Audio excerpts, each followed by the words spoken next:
So the body has no unique svabhava, meaning no essence of its own, separate from its total environment. This is very much a Buddhist teaching as well. The body, like a tree, like anything else, is its environment. It is made of its environment.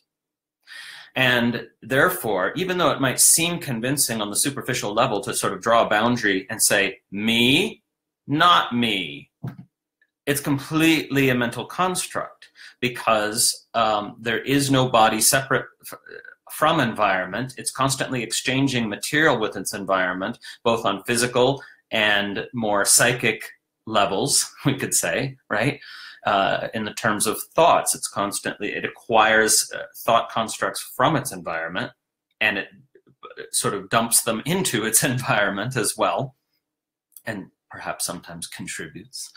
And so anyway, there's this constant exchange on every possible level, and there's no person separate from those contexts, okay? This is the point.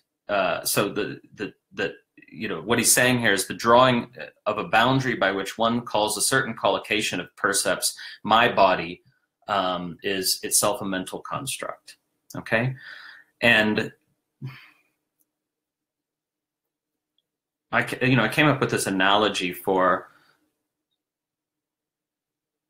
because it can seem so convincing to consider sort of this bit you and the other bits not you. But that's only because consciousness is seen from a specific vantage point for what seems like a protracted period of time, which is a human lifetime.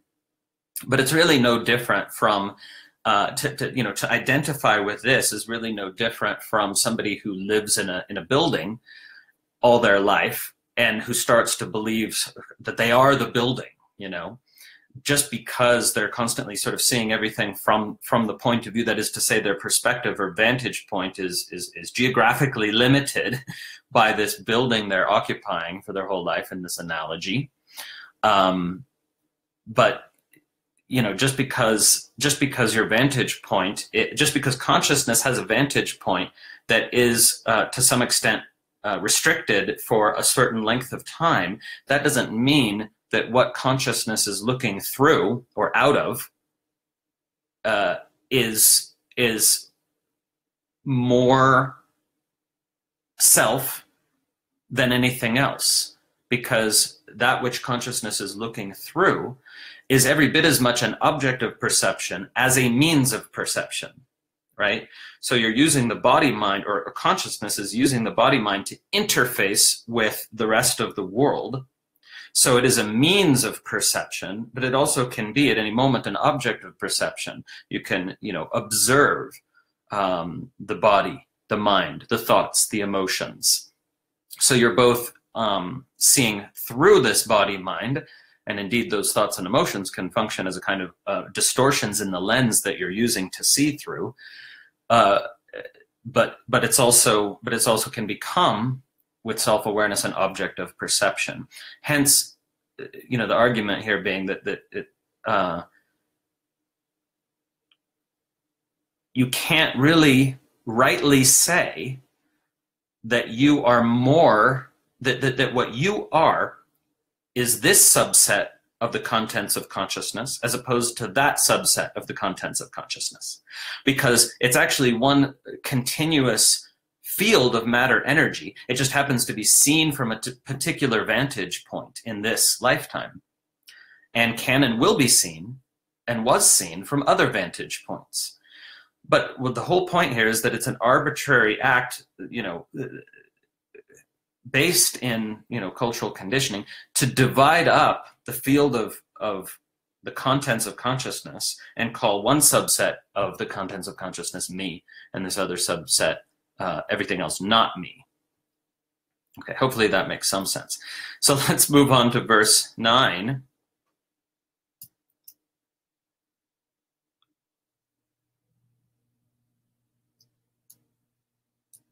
And there it is in your comments section. Evameva vicharyukta jatis tataiva badhyate nacha sa vastuto yukta kasyachid vava bhasate. upon reflecting in just this way, the concept of caste or class is likewise blocked, because in reality it consists only of whatever individuals you believe belong to that caste, which are subsumed into a category constructed purely by the mind. So this jati, this concept of caste or class, is not actually connected to reality, nor is it manifest to anyone as an objective thing, right? So in a sense, Vīranātha is saying something that I like to say as well, which is, to put it in our modern language, a fact is something that we can all agree on by definition. If we can't all agree on it, then it's a fact, you know, then it's not a fact, right? So we all agree, you know, that there's no argument over that which is verifiable by everyone. You know, of course, some people want to argue with facts just to be argumentative, you know. So setting that aside, anyone who bothers to measure will discover, you know, that which we can all agree on, you know. Anyone who bothers to fly all the way around the world will discover that it's round, not flat, you know, and so on. So it is, of course, bizarre that we live in an era where this is become uncertain to some people. But the point is that when he says, you know, caste is not manifest to anyone as an objective thing that we can all agree on, that we can all measure and independently verify. Therefore, it is a mental construct. And so many of the things we take for granted and believe in, like nations, religions, and corporations and money, are, of course, mental constructs that would fall apart immediately if we didn't believe in them. Okay? So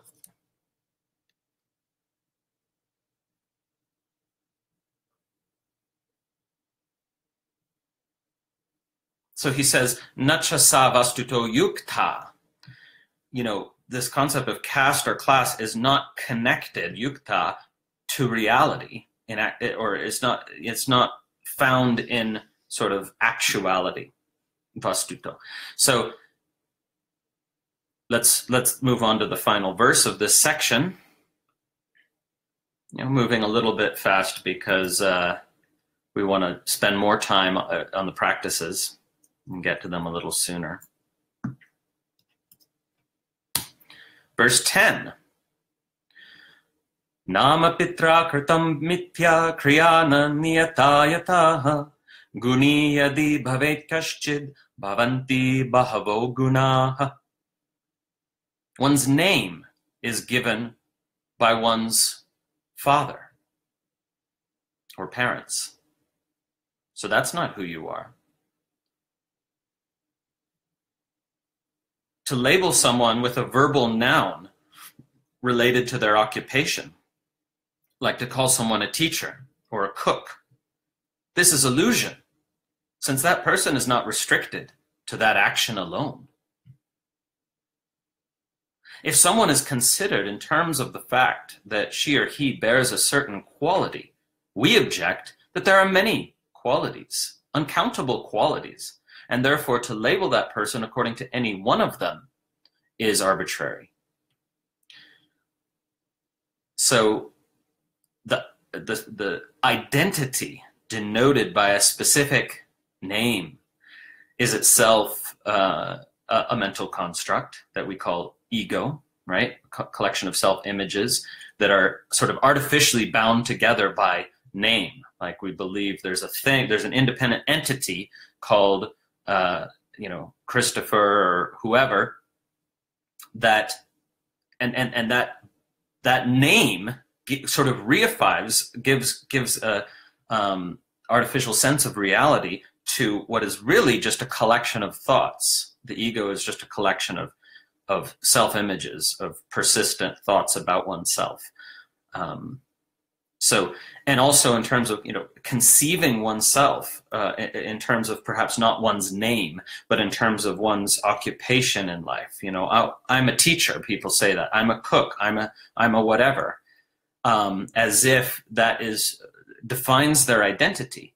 But in this tradition, it's said that all human beings possess all human potential, meaning to say that the potential to experience the full range of emotions and express the full range of human qualities exists within each of us. But we sort of self-limit through our self-images. We limit ourselves without meaning to the qualities that pertain to the self we imagine ourselves to be. So there's a deconstruction here of identity now in verse 10. And all of this will be very familiar to people who've been in contact with Buddhism, because again, this is an area, this is within the overlap of the Venn circle diagram of Shaivism and Buddhism here. So, okay, we're about at the end of our time. We're over time, but we've now finished the philosophy section, these verses 5 through 10. And I look forward to continuing with you guys next week. And please feel free to let others know about this video series. And these videos also get posted on YouTube. And this weekly free content is made possible by my Patreon supporters. There's enough support there now that I can afford to do free things, and hope to do more of them. So every week we've got a video on this beautiful text, the Svabodha-mañjarī, the flowering or blossoming of awareness. And if you want to be a Patreon supporter yourself, please do. We're almost at our goal. We're about 90% there. Just go to patreon.com/Harish. And I hope to see you and speak with you in one venue or another. Om.